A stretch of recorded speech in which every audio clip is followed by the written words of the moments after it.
प्रयागराज के चौहरे हत्याकांड में पुलिस ढूंढ रही थी बंटी, बबली और बहू को, लेकिन जब सामने आया एक समोसे वाला तो पुलिस भी हैरान रह गई। ये मामला है प्रयागराज का, जहां एक घर के अंदर 3 लाशें मिलती हैं और घर की दीवार पर लिखा था बंटी, बबली और बहू ने मारा। घर में 3 लाशें थीं, एक बेटा गायब था और पुलिस जिस शख्स को कातिल समझ रही थी, कुछ घंटों बाद उसी की लाश बरामद हो गई। अब सवाल ये था कि आखिर घर में हुआ क्या था? क्या सचमुच बंटी बबली ने पूरे परिवार को खत्म कर दिया था? आखिर ये बंटी बबली थे कौन, या फिर ये किसी ऐसे मास्टरमाइंड की चाल थी जो पुलिस को गुमराह करना चाहता था? दोस्तों, ये कहानी है प्रयागराज के करोड़पति परिवार के मर्डर की, जिसने पुलिस को भी कई बार कंफ्यूज कर दिया, क्योंकि इस केस में जो दिख रहा था सच उससे बिल्कुल अलग था। यहाँ हर कुछ घंटों में कहानी पलट रही थी। हर नए एविडेंस के साथ एक नया ट्विस्ट सामने आ रहा था और आखिर में जो सच निकला उसने सबको हैरान कर दिया। इस खौफनाक कहानी की शुरुआत होती है 2 जून 2026 को। प्रयागराज के एक इलाके में रहने वाले लोगों को कई दिनों से घर से अजीब सी स्मेल आ रही थी। शुरुआत में किसी ने ज्यादा ध्यान ही नहीं दिया, लेकिन जब बदबू लगातार बढ़ने लगी तो पड़ोसियों ने पुलिस को फोन कर दिया। पुलिस मौके पर पहुंची, दरवाजा खोला गया और अंदर जो नजारा था उसे देखकर हर कोई सन रह गया। सीढ़ियों पर एक महिला की लाश पड़ी थी। थोड़ा आगे बढ़ने पर एक कमरे में पति पत्नी मृत पड़े थे। तीनों के सर पर किसी भारी चीज से कई वार किए गए थे। यानी ये कोई एक्सीडेंटल डेथ नहीं थी, ये एक ब्रूटल मर्डर था। मरने वालों की पहचान हुई 70 साल के वीरेंद्र वैश्य और उनकी पत्नी अनीता वैश्य और बेटी मीनाक्षी के रूप में। लेकिन क्राइम सीन पर एक और चीज थी जिसने पुलिस का ध्यान अपनी तरफ खींच दिया। घर का बेटा अभिषेक कहीं नहीं था, वो गायब था और यहीं से पुलिस का पहला सस्पेक्ट बन गया अभिषेक। वैसे भी उसके खिलाफ मोटिव भी मौजूद थे। पिता और बेटे के रिश्ते काफी समय से खराब चल रहे थे। बताया जाता है कि वीरेंद्र वैश्य ने कुछ समय पहले अभिषेक को अपनी प्रॉपर्टी से बेदखल कर दिया था। अभिषेक पर काफी लोन थे।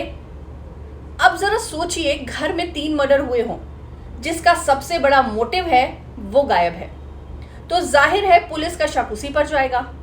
लेकिन इस केस में जो सबसे बड़ी गलती हो सकती थी, पुलिस वो नहीं करना चाहती थी, क्योंकि क्राइम सीन के अंदर कुछ ऐसा मिला जिसने पुलिस की इस कहानी को और भी रहस्यमयी बना दिया। घर की दीवार पर लिखा था बेटा, बहू और एक गत्ते पर लिखा था बंटी, बबली और बहू ने मारा।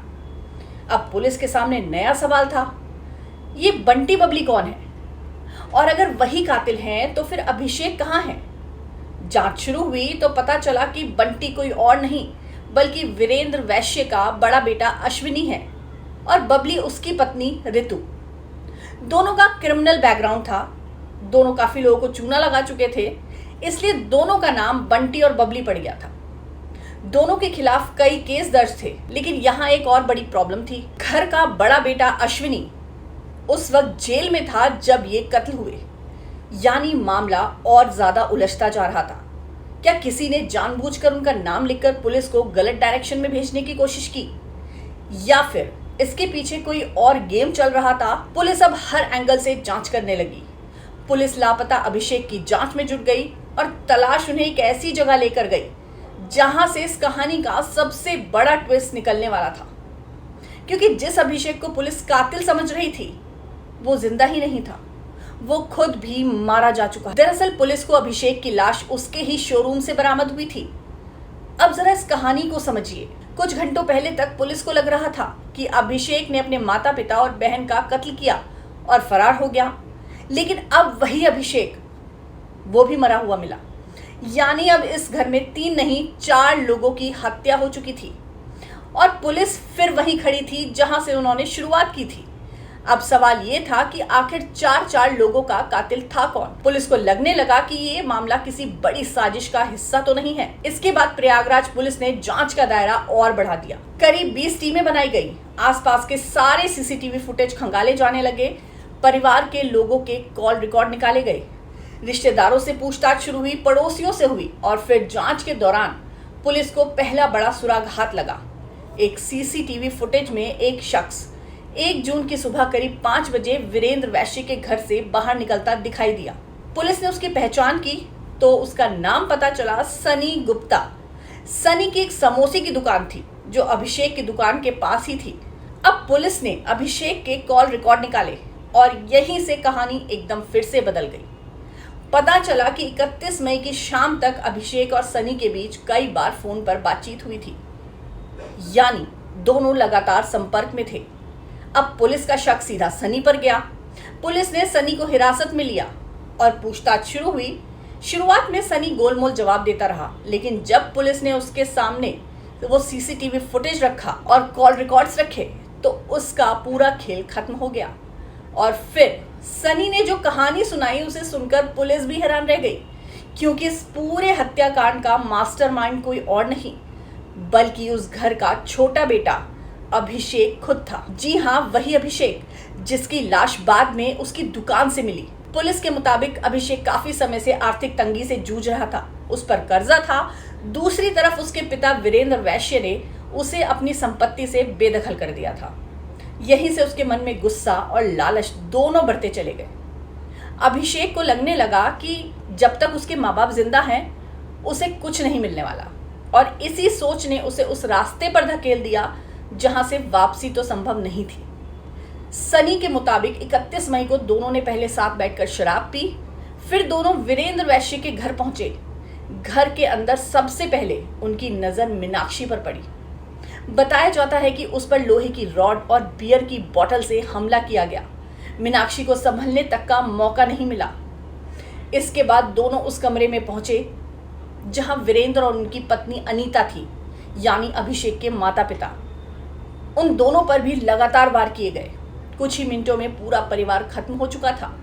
3 हत्याएं, और वो भी अपने ही बेटे के हाथों। लेकिन दोस्तों, अगर आपको लग रहा है कि यही इस कहानी का सबसे चौंकाने वाला हिस्सा है तो आप गलत हैं। असली ट्विस्ट तो अब आने वाला था। तीनों हत्याओं के बाद अभिषेक और सनी ने घर में रखे जेवरात और कीमती सामान जुटाना शुरू कर दिया। बताया जाता है कि जेवरों की कीमत करोड़ों में थी। दोनों सामान लेकर अभिषेक की दुकान पहुंचे। यहीं बैठकर दोनों लूट के माल का बंटवारा करने वाले थे, लेकिन लालच का खेल यहीं शुरू हो गया। सनी का दावा है कि अभिषेक उसे बहुत कम हिस्सा देना चाहता था, सिर्फ कुछ कंगन, बाकी सब वो खुद ही रखना चाहता था। सनी के मुताबिक उसी वक्त उसके मन में एक ख्याल आया। उसने सोचा, जो आदमी अपने माँ बाप और बहन का नहीं हुआ वो मेरा क्या होगा। और फिर उसने फैसला कर लिया, अभिषेक को भी वो जिंदा नहीं छोड़ेगा। इसके बाद अभिषेक की दुकान के अंदर ही सनी ने उसकी हत्या कर दी, यानी जिसने अपने परिवार के 3 लोगों का कत्ल किया वो खुद अपने साथी के हाथों मारा गया। अभिषेक ने सब करवाया था। तो आपने अभिषेक को क्यों मारा? वो उनको प्रॉब्लम हिस्सा नहीं दे रहा था। तो हिस्सा नहीं देगा तो मार दोगे आप? तो हमें लगा जो अपने माँ बाप को नहीं है तो वो मेरा क्या होगा। हमारा कोई क्राइम नहीं था। हाँ। उसने उसका हमको उसने अंदर बुलाया, उसने 5 साल मिलके अपने माँ बाप को सबको कत्ल किया, अच्छी तरह से सब सोना चांदी नीचे ले गया। हमको सब बोला तो दे, फिर नहीं दिया। लेकिन कहानी अभी भी खत्म नहीं हुई थी। अभिषेक की हत्या के बाद सनी ने पूरा क्राइम सीन मैनिपुलेट करने की कोशिश की।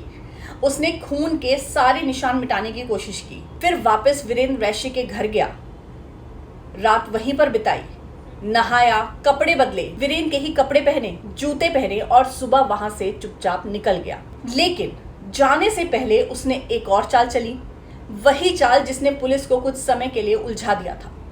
सनी ने दीवार पर लिखा बेटा बहू और गत्ते पर लिखा बंटी बबली और बहू ने मारा। उसका मकसद साफ था, पुलिस का शक अश्विनी और उसकी पत्नी रितु पर चला जाए और असली कातिल बच निकले। लेकिन अपराधी चाहे कितना भी शातिर क्यों ना हो, वो कोई ना कोई गलती जरूर करता है। सीसीटीवी फुटेज, कॉल रिकॉर्ड्स और पुलिस की लगातार की गई जांच के कारण आखिरकार सनी गिरफ्तार हुआ और पूरे मामले का खुलासा हो गया। लेकिन इस कहानी का सबसे दर्दनाक पहलू यह है कि इस पूरे खेल की शुरुआत लालच से हुई। एक बेटे ने संपत्ति के लालच में अपने माता पिता और बहन की जान ले ली, और जिस दौलत के लिए उसने इतना बड़ा अपराध किया उसे वो दौलत भी कभी नहीं मिली, क्योंकि उसका भी कत्ल हो गया था। यानी आखिर में ना परिवार बचा, ना संपत्ति मिली, ना भविष्य बचा, और पीछे रह गई सिर्फ 4 लाशें। और एक ऐसा केस जिसने पूरे प्रयागराज को झकझोर कर रख दिया। कई बार कहा जाता है कि अपराध का अंत बुरा होता है, लेकिन इस केस को देखकर लगता है कि लालच का अंत उससे भी ज्यादा खतरनाक होता है। आपको हमारी ये कहानी कैसी लगी कमेंट करके जरूर बताएं और ऐसी कहानी और देखने के लिए हमारे चैनल को फॉलो जरूर करें।